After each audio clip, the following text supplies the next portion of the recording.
Hello नमस्कार दोस्तों, कैसे हैं आप लोग। आशा करते हैं आप लोग अच्छे होंगे। आज हम बात करने वाले हैं ईएमआरएस के न्यू भर्ती के बारे में, जिसमें कुछ बदलाव किए गए हैं।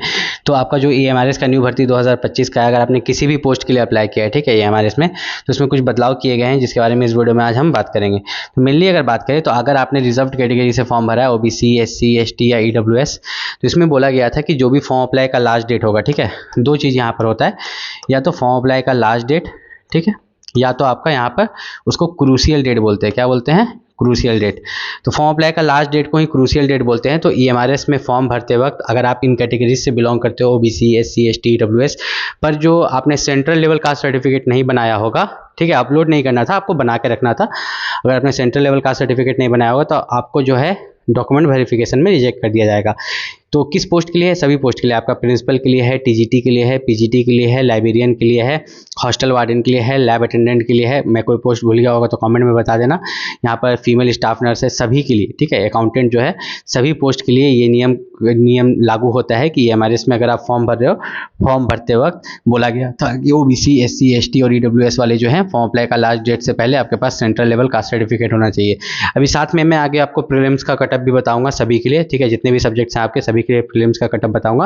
लेकिन उससे पहले मैं बताता हूँ कि आपके पास किस तरह का कास्ट सर्टिफिकेट होना चाहिए था, और अगर आपने फॉर्म अप्लाई का लास्ट डेट से पहले वो कास्ट सर्टिफिकेट को नहीं बनाया था तो अभी आपके पास क्या उपाय है, ठीक है, अभी आपके पास क्या उपाय है। तो पहले मैं यहाँ पर इसे हटा देता हूँ ताकि आपको मैं समझा पाऊँ। देखिए, कास्ट सर्टिफिकेट जो होता है वो दो तरह का होता है। एक आपका जो होता है स्टेट लेवल का होता है कास्ट सर्टिफिकेट, और एक आपका जो होता है यहाँ पर सेंट्रल लेवल का होता है। तो यही दो तरह के कास्ट सर्टिफिकेट्स आपके होते हैं। अगर यहाँ पर मैं इसे अलग कर देता हूँ, दोनों अलग अलग चीज़ है ना, तो हमारा जो ईएमआरएस है इसमें जो है सेंट्रल लेवल का कास्ट सर्टिफिकेट लगता है, ठीक है। हमारा ईएमआरएस में आपका जो है सेंट्रल लेवल का कास्ट सर्टिफिकेट लगता है। अब ये सेंट्रल लेवल कास्ट सर्टिफिकेट कैसे बनता है? जहाँ से आप स्टेट लेवल बनाते हो वहीं से सेंट्रल लेवल कास्ट सर्टिफिकेट भी बनता है, लेकिन स्टेट लेवल बनने के बाद सेंट्रल लेवल कास्ट सर्टिफिकेट बनता है, ठीक। अब आप पहचानिएगा कैसे कि आपके घर में जो कास्ट सर्टिफिकेट है वो स्टेट लेवल सर्टिफिकेट है या सेंट्रल लेवल सर्टिफिकेट है। ध्यान से देखिए, सबसे पहले हम इसे हटा देते हैं, रब कर देते हैं। पहचानने के लिए क्या करना है कि उसके ऊपर में एक लाइन लिखा हुआ रहेगा, UNDER, अंडर द गवर्नमेंट, ठीक है। आपका जो भी कास्ट सर्टिफिकेट होगा उसके ऊपर में दो लाइन लिखा हुआ होगा, सबसे ऊपर में पढ़िएगा, under the government of India. तो अगर यहाँ पर लिखा हुआ है under the government of India, ठीक है, ऑफ इंडिया लिखा हुआ है, ठीक, तो इंडिया वर्ड लिखा हुआ है, तो इसका मतलब ये सेंट्रल लेवल कास्ट सर्टिफिकेट क्या है? Central level caste certificate. लेकिन यही इंडिया की जगह अगर मान लीजिए आपके स्टेट का नाम लिखा हुआ गया है, जैसे यूपी, बिहार, झारखंड, राजस्थान, दिल्ली, जो भी आपके स्टेट का नाम लिखा हुआ है, तब वो आपका जो है स्टेट लेवल हो जाता है, जबकि स्टेट लेवल चाहिए नहीं, ऑफ इंडिया लिखा हुआ होना चाहिए। इस चीज़ का आपको खास ख्याल रखना है। अब यहाँ पर अगर हम बात करें प्रीलिम्स के कट ऑफ के बारे में, ठीक है, तो आपका जो प्रीलिम्स का कट ऑफ है वो क्या जाएगा सभी पोस्ट के लिए। आपके कौन कौन से पोस्ट हैं? जैसे कि आपका जो पोस्ट है वो है प्रिंसिपल का, किसका? प्रिंसिपल का पोस्ट है। यहाँ पर मैं आपको वाइट से ले लेता हूँ, आपका प्रिंसिपल का पोस्ट है। प्रिंसिपल के अलावा जो है आपका यहाँ पर टीजीटी का पोस्ट है, टीजीटी के अलावा यहाँ पर पीजीटी का पोस्ट है, ठीक है। पीजीटी के अलावा यहाँ पर अकाउंटेंट का पोस्ट है, ठीक है। अकाउंटेंट के अलावा जो है आपका कोई फीमेल स्टाफ नर्स का पोस्ट है, लैब अटेंडेंट का है, लैब अटेंडेंट के साथ साथ आपका जो है कोई हॉस्टल वार्डन का भी पोस्ट है, ठीक है, ऊपर में ही लिख देते हैं ना, हॉस्टल वार्डन का पोस्ट है। तो जितने भी पोस्ट हैं सभी के लिए जो प्रीलिम्स का कट ऑफ है आप देखिएगा कि वो 100 में से जाएगा, ठीक है।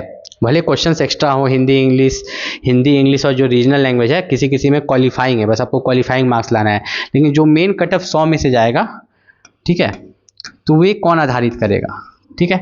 तो यहाँ पर देखिए, मैं आपको कलर चेंज करके एक चीज़ बताता हूँ। आपका जो ये पीजीटी टीजीटी है ना, इन दोनों के लिए, ठीक है, इन दोनों के लिए मैं अलग बताता हूँ। तो इन दोनों में देखिएगा कि आप एक टीचिंग पेडागॉगी है, ठीक है, टीचिंग पेडागॉगी है, या उसको बोलते हैं नॉलेज ऑफ आईसीटी या डोमेन नॉलेज, ठीक है। डोमेन नॉलेज जो है 30 क्वेश्चन है, वो आपको डिसाइड करेगा कि टीजीटी और पीजीटी में आपका कटअप बनेगा कि नहीं। तो कम से कम 100 में से आप अगर 75 प्लस अपने मॉक टेस्ट में घर में स्कोर कर रहे हो तो टीजीटी और पीजीटी में आप आराम से क्वालिफाई कर जाओगे, ठीक।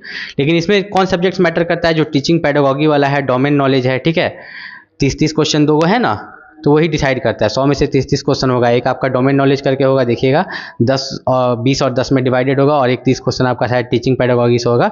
वही डिसाइड करेगा कि आपका टीजीटी या पीजीटी में सिलेक्शन होगा कि नहीं होगा। लेकिन उसके बाद फिर आपका आता है, मैं आपको इसको रेड से टिक कर देता हूँ, अकाउंटेंट हो गया, ठीक है, नर्स हो गया, लैब अटेंडेंट हो गया, हॉस्टल वार्डन हो गया।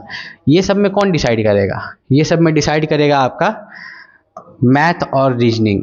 कौन डिसाइड करेगा? मैथ और रीजनिंग। अगर आपका मजबूत है तो वो डिसाइड करेगा, क्योंकि इसमें भी आपको 100 में से, ठीक है, इसमें भी आपको 100 में से 75, तो दोनों में से 100 में से 75 निकला। क्या निकला? दोनों में से 100 में से आपका 75 निकला। इसका मतलब आप ये चीज़ समझ लीजिए कि आपका 100 में से, 100 मार्क्स में से आपको सेफ स्कोर जो लेके चलना है प्रीलिम्स एग्जाम में, किसमें?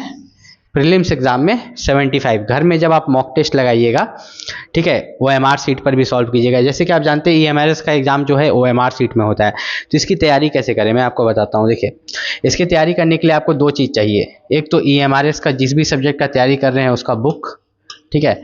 अब यहाँ पर प्री और मेंस दोनों होता है, तो मैंने मेंस के बारे में उतना बात क्यों नहीं किया, क्योंकि रिजल्ट निकलने के बाद मेंस के लिए 2 महीना का समय मिलता है। पहले प्रीलिम्स निकालिएगा, तभी तो मेंस में सिलेक्शन पाइएगा। तो सबसे पहले आप एक बुक ले लीजिएगा, ठीक है, जो मैं बहुत सारा बुक इस वीडियो के डिस्क्रिप्शन लिंक में डाल दूंगा, ठीक है। यहाँ पर hostel warden, principal, TGT, PGT, accountant, lab attendant, staff nurse, सभी का जो बुक है हिंदी और इंग्लिश में, मैं इस वीडियो के डिस्क्रिप्शन लिंक में डाल दूंगा, वहाँ से जाके आप बुक को परचेस कर सकते हो, ठीक है। उस बुक को परचेस करने के बाद, ठीक है, आपको बाजार से OMR सीट खरीद के लाना है। क्या खरीद के लाना है? OMR seat. तो जो OMR सीट आप खरीद के लेके आओगे, ठीक है, याद रखना, जो OMR सीट को आप खरीद के लेके आओगे, बुक में क्वेश्चंस रहेंगे, बुक में क्वेश्चंस रहेगा, कोई टीचर का जरूरत नहीं है, बुक में क्वेश्चंस है, देख के OMR सीट में प्रैक्टिस करना। पहला दिन क्या होगा, मान के चलो कि 100 क्वेश्चन है, 100 क्वेश्चन में आपने पहले दिन बनाया 30 क्वेश्चन, 70 गलत हो गए, कोई बात नहीं। वो 70 कौन कौन सब्जेक्ट का गलत हुआ, उसमें जाके ज़्यादा पढ़ोगे, ज़्यादा रिवाइज करोगे बुक से, ठीक है। और फिर अगला दिन बनाओगे तो पता चला अच्छा 100 क्वेश्चन में से अब मेरे 50 क्वेश्चन सही हो रहे हैं। फिर ऐसे करते करते आपके नंबर्स इंप्रूव होंगे। तो इसी तरह आपको प्रैक्टिस करना है। ये हमारे इसकी तैयारी कर रहे हो, कोई भी दिक्कत है नीचे कॉमेंट करके पूछ सकते हो। और बुक खरीदना चाहते हो तो नीचे लिंक डिस्क्रिप्शन में। मिलते हैं अगले वीडियो में, तब तक के लिए नमस्कार।